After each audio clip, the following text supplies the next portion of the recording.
Okay, so time crunches. So we have, March, you're okay, right? Okay. You're okay. All right, but let's do March next.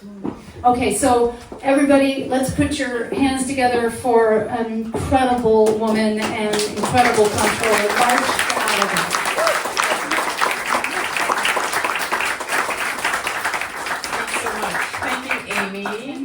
And thank you for opening your home. It's so generous for you to do that. Thank you to the Woodstock Democratic Committee for putting this civics event on. I think this is maybe the third time that we've gathered, that I recall, at Amy's house to learn about what's happening in government, and I think it's really instructive. And it's nice today to have a focus on county government so we can quiz the county executive on every number in county government. No, I'm kidding.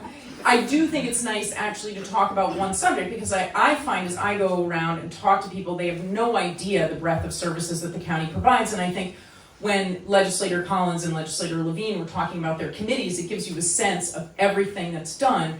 You know, if you want Meals on Wheels in Ulster County, you're calling a county agency. If you need to renew your car registration, you're going to a county agency. If you need domestic violence counseling, you're getting services through a county contract. If you have an emergency housing situation where you find yourself homeless, you're getting services through county government. If you need to apply for Medicaid, you're going through county government. If you're driving down many of the roads you drive on, it's county government. So county government is touching a huge part of everyone's life here. And the other strange thing about county government is that we're often told what we have to do by the state. We don't get a choice, right? We don't just get to operate Department of Motor Vehicles however the clerk wants. No, it's under a set of rules from the state. The same is true, for example, in the Department of Social Services and the Department of Health and the Department of Mental Health. So we have a lot of mandates, and you will hear the phrases unfunded mandates, and I think this is going to become something that you're going to hear all of us talking a lot more about in the coming years, because we're going to be facing federal cuts. So what does the controller do? Actually, what's really interesting is that the controller's office and the county executive's office are new to Ulster County. We've only had these elected positions since 2009. And that was a result of, we had a county legislative form of government where you had, committee structures deciding a budget that was $300 million. And it really limited the accountability and the transparency in county government. And when the Ulster County Jail, the new law enforcement center, went $30 million over budget, taxpayers, many people in this room, voted to change the form of government. They wanted to have an elected executive, they wanted to have an elected controller, and to sort of bring a different level of transparency. So my job as the elected controller is not to sign checks. I don't sign the checks. I review them, but I don't sign them. It's the internal audit function. So I am looking at the effectiveness and efficiency of county programs and expenditures. And when you saw the Trump administration discharge many of the inspector generals, I was like, wait, what do inspector generals do? They do exactly what I do. If you look at the Ulster County Charter, their responsibilities sort of mirror, or I should say my responsibilities sort of mirror what federal inspector generals do, and that is to be the internal oversight, the watchdog inside county government watching what we do. So what does that mean? Well, it means that we audit every single claim for payment. Anything that needs to be paid by the county, we're looking at it. Did we get the services we paid? Did we get the services we're paying for? Was it budgeted? Does it make sense? Was it the lowest price?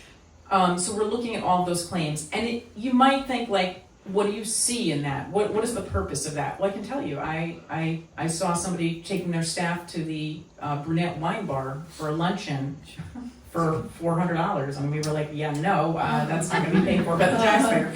And that was a long time ago. We actually recently had potential claims for spa services that were bounced. Yeah. So not only Not in my department. no, not in an executive department, not in an executive department, not in the sheriff's office. That's all I'm going to say.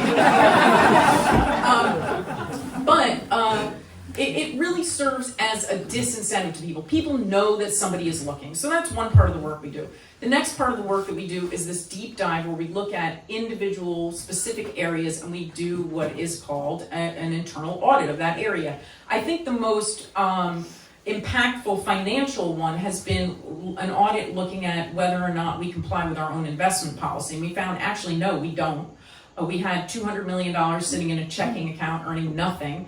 As a result of that audit and a follow-up audit, actually it took some time, the bank that was holding the funds created a separate account that earned a lot more money, and that has earned taxpayers over $10 million since that audit was done. Yeah. So it can have a really big impact. Another example of an audit that made a big change was we looked at this call center that had been set up at County Executive Ryan during the pandemic. You know, the county was just absolutely flooded with phone calls. I mean, it was impossible for the county executive's office to answer all the calls, and Department of Health. So they created a call center to be able to address those. But what happened is, as people got more familiar with the pandemic, the calls dropped off. And the call center had gone from like thousands of calls a month to like not even 100, you know. So at the point we looked at it, the call center was averaging 15 calls a day.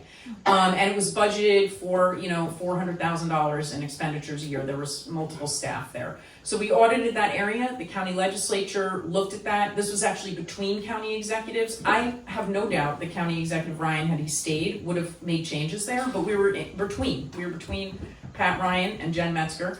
And then the legislature decided, hey, we don't need to keep spending money in this area. So that's really the kind of impact that we can bring from the audit side.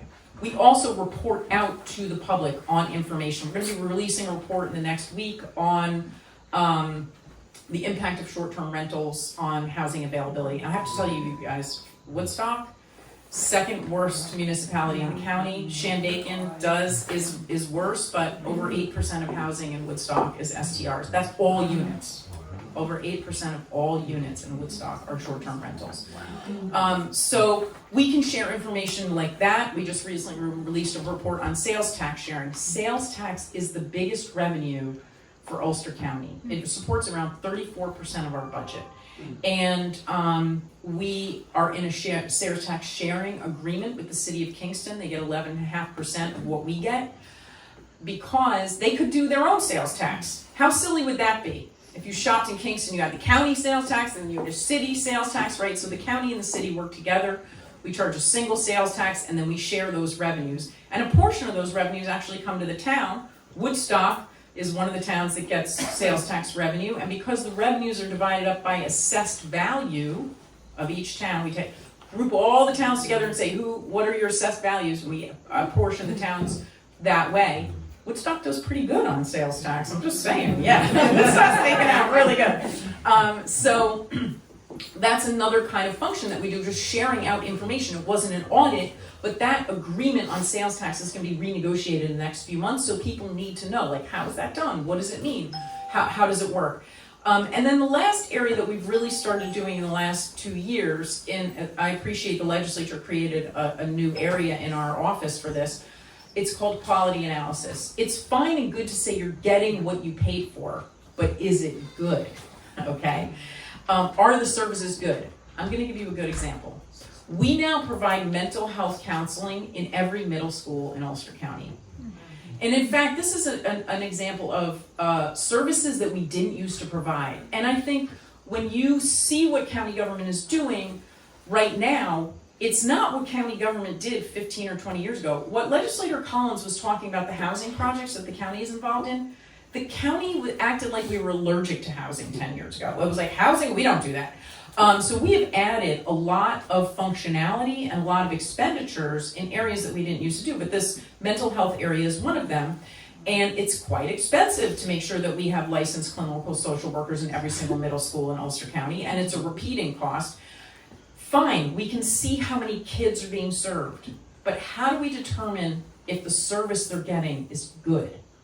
That is what we're trying to wrap our minds around right now. And what we're finding in our first forays into this is that it requires the county itself, when we contract out with a vendor to say you're going to provide those services, to really make sure that we're having them report back to us what we need to hear to be able to do an evaluation of the services. And what we found in our first sort of set of work in this area is that mental health is one of those departments that actually has really great reporting. I think, mental health was outsourced years ago. We got rid of the whole department, we collapsed it into the Department of Health area. Now it's been broken back out because we recognize, no, this actually does need a focus. It's not about stigma, it's about getting services to people. And when we did that, we staffed up when we brought new people into the mental health department, and they really came, I think, with more of a quality analysis perspective. So we're seeing contracts in that area that could be a lesson to every other county department and agency on what do you need to ask to make sure that you're getting the services that you should be getting. So again, the work we're doing is, auditing every single claim for payment, doing those deep dive audits, sharing information out to the public, and then lastly, looking at the quality of services that we're getting. And that's sort of a brief summary about what we're doing. I do think we're going to be collaborating a lot more with the legislature and executive as we face federal cuts. Federal cuts are going to be absolutely devastating on county finances. And the county budget, the county tax portion of your tax bill is not that big, right? It's around 12%. Do we have that? I think it's 12%, yeah. But we know that you don't want it to be more. You don't need it to go up, right? So we really are going to have to be careful about how we spend going forward, and looking at how we collect revenues going forward, and really making sure that we buckle down on those things, because we do anticipate really significant impacts, not just from the federal government, but when the federal government is lobbying cuts at New York State, you're going to see New York State reprioritize how much support they're giving to the counties. So it's going to be trickle-down pain coming our way, and I think you'll be hearing a lot more from us on those points. Thanks. Thank you.